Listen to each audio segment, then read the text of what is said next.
pač vse te mini izbirce, ki jih narediš, iz tega potem narediš svoj stil, ne. Tako da se mi zdaj brez veze, da to učim, ker to itak sproti pride, glede na vsakega tega ilustratorja, umetnika, ki gre risati, to itak na koncu stvar svojega okusa, basically. A ne, kaj je tvoj stil? Basically, tvoj okus, kaj ti je všeč risati in kaj ti ni všeč risati. V kaj se lahko res čist zapičiš noter, jaz grem to risati, kar pa ni. Ampak zato, da to lahko do maksimuma uporabiš, ne, je treba neke osnove imeti, kjer zgleda vsaj tako, ok, ta človek ima oči iste velikosti, a ne, da vsaj noga ni tukaj ful prekratka, ta ima noga do kolen, ta je pa čisto dola, ne. Ampak je to pomembno za mange, kjer so, anatomija ni sedi najbolj... Vem, da ne samo manga, ampak ko gledaš, naprimer, tudi te Husband Hotel, ki smo se prej pogovarjali, ima zelo take funky karakterje, ampak proporci so vedno isti. Je stilizacija na podlagi. Oni dejansko vzamejo vse te proporcije oči proti čelu, proti ustom in te stvari. In potem moraš biti konsistenten, ko jih rišeš. To je ta tehnika, ki jo rabiš. Tudi, če nimaš maksimalno 100% dodelano anatomijo, če nimaš neke baze, nekega razumevanja proporcev, ne moreš niti povedati tega minimalnega, kar hočeš z oblikami. Ker v bistvu to je res, ker možgani ne bi sprejeli drugače, da je to... Vedno sem vedel, da človek lahko postane tako, kot je v Bakiju. Če se dosta trenira, we can become that. If we try long enough, lahko postanemo. Okay, that makes sense to me. Se Dango je na dobri poti. Dango je na dobri poti.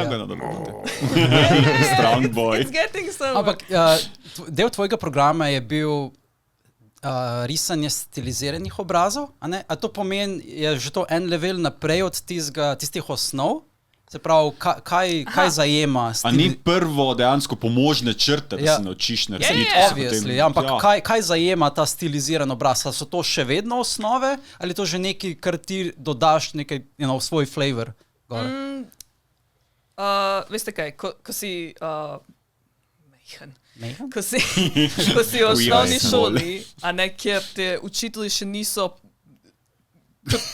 porušali in uničili ego, a ne, imaš še vedno to voljo, kjer hočeš risati to, kar te res zanima. In meni se zdi brez veze, da rečeš, ne, pusto, gremo res samo pravilno anatomijo delati. Se mi zdi, da to nekako uniči to voljo do risanja, ker je nekaj, kar te ne zanima. V bistvu mene osebno, anatomija, dokler nisem bila tako, mogoče nekje vmes srednje, me niti ni zanimala. Nisem mi dal gledati tistih knjig mišic in to prerisovati. That's boring. I don't wanna draw that. I wanna draw my little blood. I wanna touch that. Hočeš risati, kar te zanima.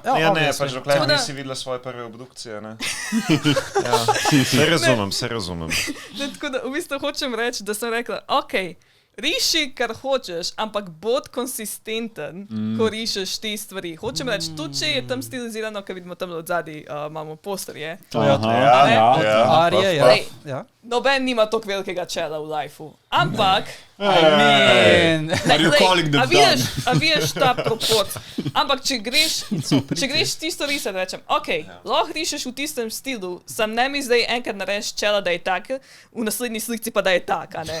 Tako da v bistvu jih probam učiti, kako konsistentno risati neke junake, brez da jih popačeš v vsaki naslednji risbici. In da non-stop lahko tvojega junakca obračaš v 3D prostoru in ostane vedno enak.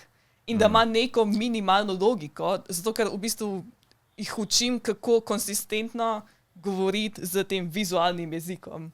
Oblike. Nice. To je pomembno.